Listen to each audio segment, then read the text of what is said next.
মার্কেটে অনেক কাজের চাহিদা আছে এবং অনেক গ্রাফিক ডিজাইনারও আছে। তারপর অনেক প্রতিষ্ঠান আছে যারা দক্ষ গ্রাফিক ডিজাইনার খুঁজে পাচ্ছে না। তো আপনাকে যদি এই মার্কেট প্লেসে টিকে থাকতে হয় তাহলে দক্ষ হয়েই টিকে থাকতে হবে। আসসালামু আলাইকুম, আমি মোহাম্মদ ওসমান গনি ক্রিয়েটিভিটি থেকে অনলাইনে প্রফেশনাল গ্রাফিক ডিজাইন কোর্সটি সম্পন্ন করেছি এবং বর্তমানে ইউকের একটি কোম্পানিতে সিনিয়র গ্রাফিক ডিজাইনার হিসাবে জব করছি। পাশাপাশি আমি বাংলাদেশের একটি এজেন্সিতে গ্রাফিক ডিজাইনার হিসাবে কর্মরত রয়েছি। আমার গ্রামের বাড়ি হচ্ছে নরসিংদী জেলা। আমার শৈশব আমার গ্রামেই কাটে। আমার মা মারা যান 2009 সালে জানুয়ারি মাসে।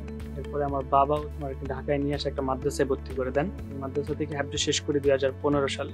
এরপরে আমার বাবা আমাকে একটা আলিয়া মাদ্রাসায় ভর্তি করে দেন, যেখানে আমি পড়াশোনা করছিলাম। তখনই আমার ইচ্ছা জাগে যে আমি কিছু একটা করব নিজে। টিউশনি খোঁজা শুরু করি। তো আমি কিছু টিউশনি পাই, টিউশনি করতে থাকি। তো 2020 সালে যখন করোনা চলে আসে তখন আমার টিউশনি কমতে থাকে এবং আমি তখন বিয়ে করি।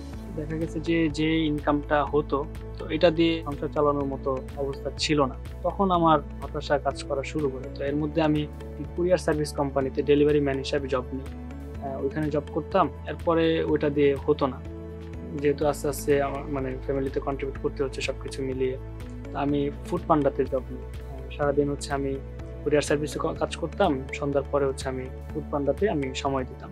তো আমার মাথায় তখন কাজ করতো যে আমি কি এই কাজটাই করব, এই ডেলিভারি ম্যানের জবটাই করব। এটা নিয়ে আমার ফ্রেন্ডদের সাথে কথা বলতাম, বড় ভাই যারা আছে তাদের সাথে কথা বলতাম। তো আমার এক ফ্রেন্ড ছিল যে গ্রাফিক ডিজাইন নিয়ে তখন কাজ করতো। তো তার কাজগুলো আমি সোশ্যাল মিডিয়াতে দেখতাম, বিভিন্ন সময় পরামর্শ দিত। কিন্তু আমার আগ্রহটা তখন আরো তৈরি হয় যে আমি এই কাজটাতে আমি আসবো, কিন্তু তখন আমি কোনো সুযোগ পাচ্ছিলাম না, কারণ আমি সারাদিন কাজ করি। আলহামদুলিল্লাহ যখন করোনা পুরোপুরি চলে যায় তখন আমার টিউশনিগুলো আস্তে আস্তে ফোন দিতে থাকে। আমি প্রথমে কুরিয়ার সার্ভিসের কাজটা ছেড়ে দিই, এরপরে ফুড পান্ডার কাজটাও ছেড়ে দিই।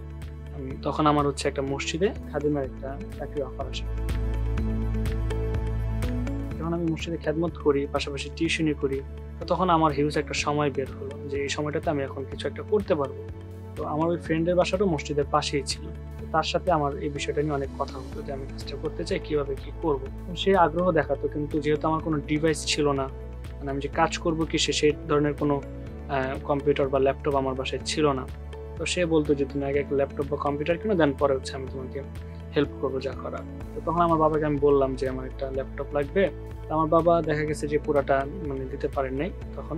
তো আমার বাবা কিছু দেন, আমার ওয়াইফ তখন টিউশনি করাতো, আমার ওয়াইফ কিছু দেন, তার কাছে জমানো ছিল এবং আমার কাছে যেহেতু কিছু জমানো ছিল, এই পুরো টাকাটা দিয়ে আমি একটা ল্যাপটপ, সেকেন্ড হ্যান্ড ল্যাপটপ তার থেকে আমি নিই। তো এই ল্যাপটপে আমি কাজ করতেছি, তার থেকে আমি ধারণা নিচ্ছি। আমার ওই বন্ধু থেকে আমাকে সে টুকটাক দেখায় দিচ্ছে। আগেই থেকেই আমি ওর থেকে পরামর্শ নিতাম। তখনই আমি ইউটিউবে কিছু ভিডিও দেখতাম, ইউটিউবে সার্চ করতাম যে গ্রাফিক ডিজাইন কিভাবে করে। তখন আমি ক্রিয়েটিভিটির বিভিন্ন ভিডিও আমার সামনে আসতো, তাদের ভিডিওগুলো দেখতাম, ভালো লাগতো। আমি ক্রিয়েটিভিটির একটা সেমিনারে অ্যাটেন্ড হই।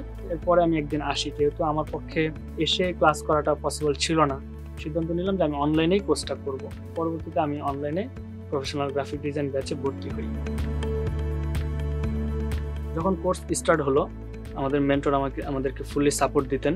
দেখা গেছে যে আমরা যদি ক্লাসে কোনো ব্যাপারে না বুঝতাম, সেটা আমরা গ্রুপে আলোচনা করতাম। মেন্টর সেখানে সেটা সমাধান করার চেষ্টা করতেন। যদি জিনিসটা বড় হতো তখন মেন্টর আমাদের পরবর্তী ক্লাসে জিনিসটা সমাধান করে দিতেন।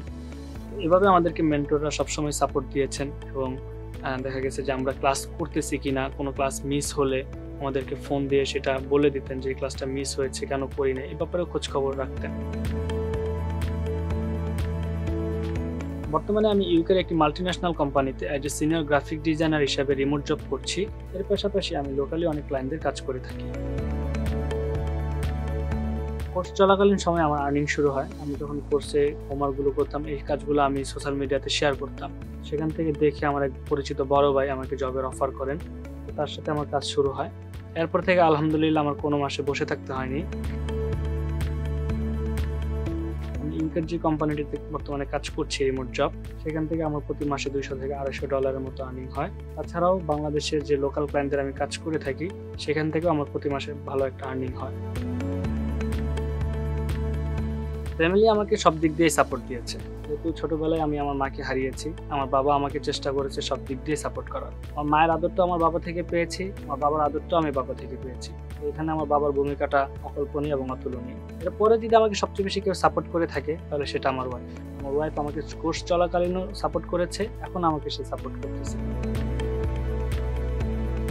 সর্বোপরি আমি আমার ফ্যামিলি থেকে সব দিক দিয়ে সাপোর্ট পেয়েছি এবং আমি এই সাপোর্টের জন্যই আমি এত দূর আসতে পেরেছি।